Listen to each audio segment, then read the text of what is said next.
We're talking about money, make more money, how to make more money, why it's important for you to make more money. And guys, the reason I'm talking about money today is because I really want to talk to you about going from third world problems in life to first world problems. And money will help you go from third world problems to first world problems. I want to very openly, transparently, and honestly give you some examples, because I don't care if you're in your 20s and you're listening to me, or if you're in your 60s and 70s listening to me. You know that money will help you solve some of the problems that are happening in your life. Some of these problems are third world problems. And money solves the problem of not having money. And so if you are in a position where you know that writing a big check can solve a problem, and you don't have the ability to do that, I want to be the person that helps you start raising your standards, raising your expectations, demanding and commanding more of yourself, so that you're not just swimming in the sea of mediocrity and making average money, but you are actually in a place where you are making the kind of money that will win back your freedom, that will give you the experiences that you want, that will help you take care of your parents as they get older, that will give you the freedom to be able to move out of your town if crime goes up and move into a better town, and move out of that town if crime goes up and move into a better town. Because all these motherfuckers who say that this is their forever home don't realize that if crime comes to their community and they are not financially prepared to leave their forever home, then they are going to be living amongst thugs and criminals.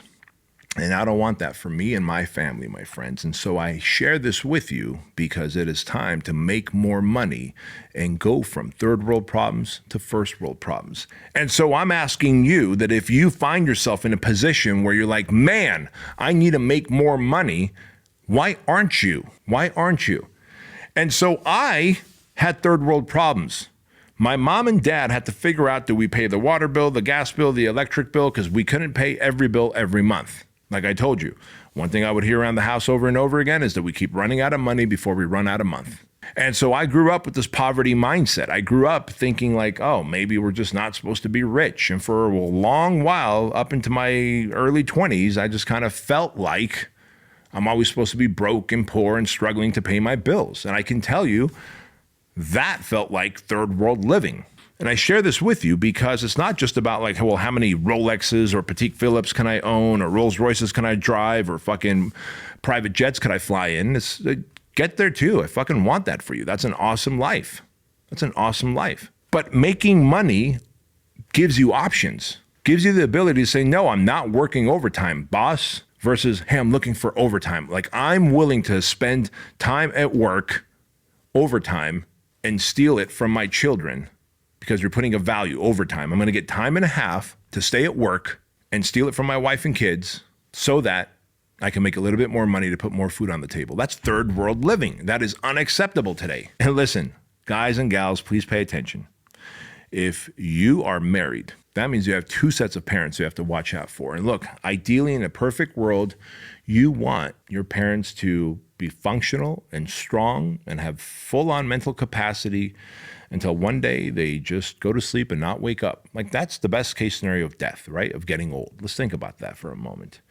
But the reality is that if you have two sets of parents, like your husband and your wife has a set of parents and you have a set of parents, two out of the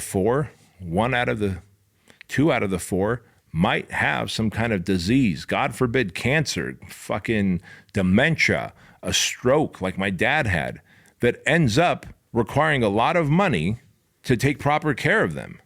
And if you're not in a financial position to make that money and to be able to get the best care for them, where they could live out the rest of their years in comfort in their own house with the best medication and best medical care and the best caretakers with them 24/7 so they could die with dignity.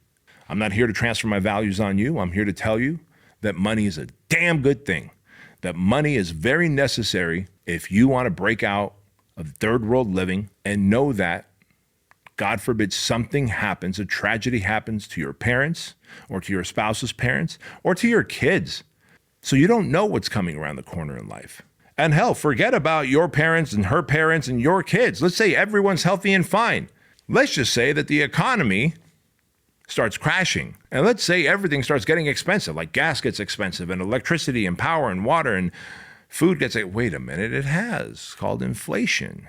And you are not making enough money to be able to fill in the gap. How long are you going to be piecing credit cards together to fill in the financial gap before you lose it all? So I'm here to tell you that if you are constantly screen sucking and thinking that I'm going to try and get some kind of life balance because money's not the answer to everything, that I'm here to tell you that money is the answer to a lot of things. It is not the answer to everything, but it is the answer to a lot of things. Money will help give you peace of mind to sleep better, knowing that there's a recession and a depression looming around the corner. And money will put you in a position to have more options and to have more time to problem solve through whatever problem a pandemic can give you, a global market meltdown can give you. Money gives you breathing space. Money gives you the opportunity to donate to causes and charities and churches that you believe in and want to support. I will take first world problems of where do I put my cars, then how do I afford my one car, which is a third world problem. And you're in a time and place where if you have a job or if you have a business, you can start a side hustle without impacting your job or your current business that you're trying to scale. And you could start just on weekends alone, making more money. It is easy enough for you to do the same, my friends. I need you to think bigger, get out of the third world mindset of money problems and get into the first world mindset of money problems. I hope and I pray and I'm excited for you to deal with your first money lawsuit because you're making so much money that some motherfucker wants to launch a wrongful termination lawsuit against you or some bullshit fake lawsuit where they want to extract money from you because you've got that much and they thought that you would just give it up. But you're going to do exactly what I did and fucking fight them. So that's it, friends. First world problems, first world money problems. I want you to make a lot of money and do a lot of good with it. Be generous with it. Serve others. Serve humanity with it. Serve churches. The causes that you believe in, the charities that you believe in, the people that are going to run to be future leaders of this country who have good character, good morals, good integrity. Support them. But without the fucking money, you end up being a third world victim where you just cross your arms and you see a problem and you just go, somebody should do something about that. But when you make a lot of money, you could be the somebody who does something about that.